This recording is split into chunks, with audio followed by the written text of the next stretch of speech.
रे ममा, इस वक्त पूरी दुनिया में फैजल झटका एनकाउंटर की चर्चा तेज हो गई है।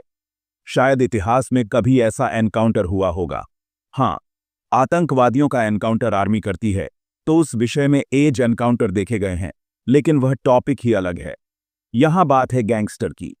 गैंगस्टर जम की दुनिया में, चाहे पूरे विश्व में किसी भी देश की हिस्ट्री खंगाल के देख लो, किसी गैंगस्टर माफिया का इस तरह से एनकाउंटर कभी नहीं हुआ।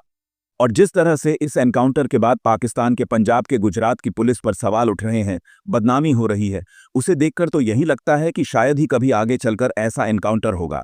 800-900 पुलिस वाले, सैकड़ों भख्तरबंद गाड़ियां, मॉडर्न हथियार का जखीरा, हेलीकॉप्टर से बरस दी गोलियां।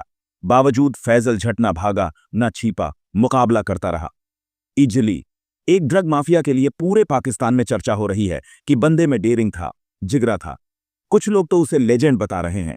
लेकिन एक सवाल है कि एक माफिया को पकड़ने के लिए क्या इतने बड़े लाभ लश्कर की जरूरत थी? क्या वह इतना बड़ा माफिया था या फिर कहानी कुछ और है? एक बात है जो जंगल में आग की तरह फैल रही है कि फैजल झट को खल्लास करने पुलिस ने 40,000 से ज्यादा गोलियां चलाई। अब इस बात में कितना वजन है, आइए सब कुछ विस्तार से जानते हैं। छो मजामा। अरे ममा, पहले बात करते हैं कि एक क्रिमिनल के एनकाउंटर के बाद उस क्रिमिनल की वाहवाही क्यों हो रही है, लोग उसे लेजेंड क्यों बता रहे हैं। आज ये समझना बेहद जरूरी है। तो सुनो मामा, कुछ दिन पहले हमारे हिंदुस्तान में फिल्म रिलीज हुई थी पुष्पा, जिसमें पुष्पा राजकानून की नजरों में एक विलन था, लेकिन लोगों ने उसे हीरो बना दिया क्योंकि उसमें हिम्मत थी, डेयरिंग था। वह बेशक काम इनलीगल करता, लेकिन उसकी नीयत में खोट नहीं थी। वह लड़ाकू था और लोग उसे ही याद करते हैं, जिसके जिगर में भी जिगर हो, जो किसी के बाप से न डरता। तो लोग उसे पूछते हैं। इसलिए वायलेंस और क्राइम होने के बावजूद लोगों को पुष्पा का किरदार पसंद आया।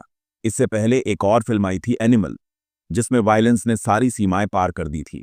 फिर भी लोगों ने उस किरदार को बहुत प्यार दिया, क्योंकि वह भी डेयरिंग वाला था, लड़ाकू था।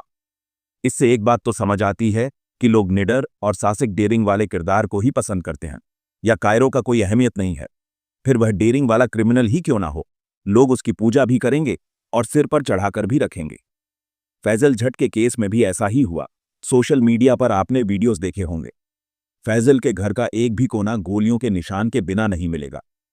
पुलिस का इतना बड़ा लाभ लश्कर देख बड़े से बड़ा सुरमा भाग खड़ा हो, पतलून गिली हो जाए। लेकिन फैजल झट ना भागा, ना डरा, बल्कि उसने सीना चौड़ा करके मुकाबला किया। इसीलिए लोगों ने उसे हीरो बना दिया। अब सुनो मामा, आपने कभी सुना था कि पाकिस्तान के पंजाब के गुजरात जिले में हंज नाम का भी कोई गांव है? आपने तो क्या, हमने भी कभी नहीं सुना था। पाकिस्तान के इस गुजरात जिले के कुछ लोगों को भी इस एनकाउंटर के बाद पता चला होगा कि पाकिस्तान में ऐसा भी कोई गांव है जहां 18 घंटे एनकाउंटर चला। अब जिस गांव के बारे में कोई इतना नहीं जानता था, फिर फैजल हंज के बारे में भी कोई इतना नहीं जानता होगा। इस एनकाउंटर की खबर से पहले क्या आपने कभी सुना था कि पाकिस्तान में कोई बड़ा ड्रग माफिया है जिसका नाम फैजल झट है? नहीं सुना होगा मामा। हम तो इंडिया से हैं, बल्कि 90% पाकिस्तानियों ने भी फैजल झट का नाम कभी नहीं सुना होगा। इसे जानते होंगे इस गांव के आसपास के लोग या इस एरिया के लोग, क्योंकि ड्रग की स्मगलिंग करता था तो पर्चे भी थे और काली कमाई के पैसे भी थे, तो इलाके के और गांव के लोग जानते होंगे, बाकी कोई नहीं जानता था। तो यहां सवाल यह उठता है कि इतने मामूली ड्रग माफिया को मारने 18 घंटे लंबी मुठभेड़ क्यों चली? हेलीकॉप्टर क्यों मंगवाना पड़ा? यहां तक कि 35 से 400,000 गोलियां चली। आखिर क्यों? इन सवालों के जवाब हम आपको कल के एपिसोड में देंगे।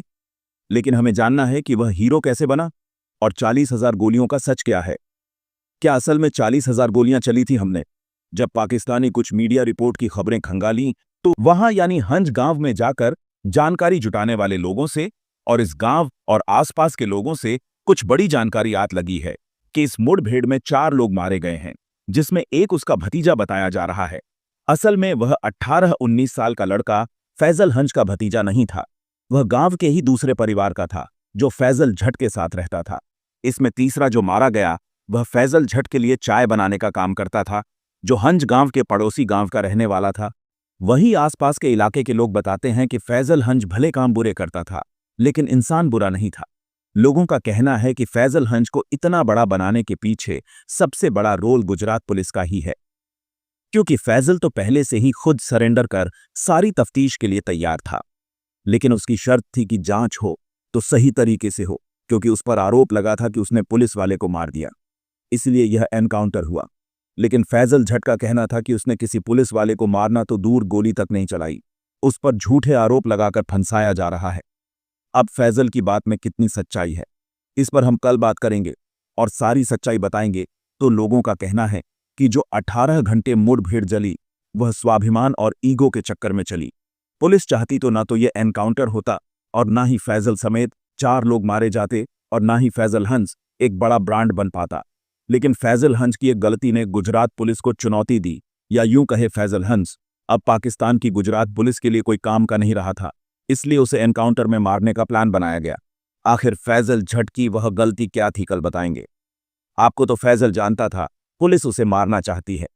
अब फैजल झट था, उसने भी ठान लिया अब पुलिस उसे मारना ही चाहती है तो बकरे की तरह क्यों मरेंगे तो शेर की तरह, और इसीलिए उसने 18 घंटे तक पुलिस से मुकाबला किया।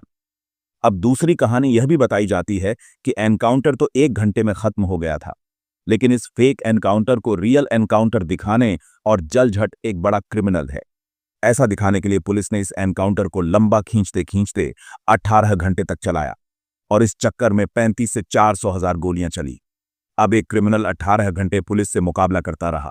यह बात लोगों में फैली तो फैजल झट के डेयरिंग की चर्चा होने लगी। लोग उसे ताकतवर समझने लगे, ब्रांड समझने लगे, योद्धा समझने लगे, और यहीं से सोशल मीडिया पर फैजल झट के एनकाउंटर की चर्चा और तेज हो गई। लोगों ने उसे हीरो मान लिया। यहां बता दे कि यह सारी बातें तर्क वितर्क है, इन बातों का कोई प्रमाण कहीं नहीं मिलेगा। तो मम्मा आज के लिए बस इतना ही, चलो इसका राम राम। कल का वीडियो देखना ना भूलें।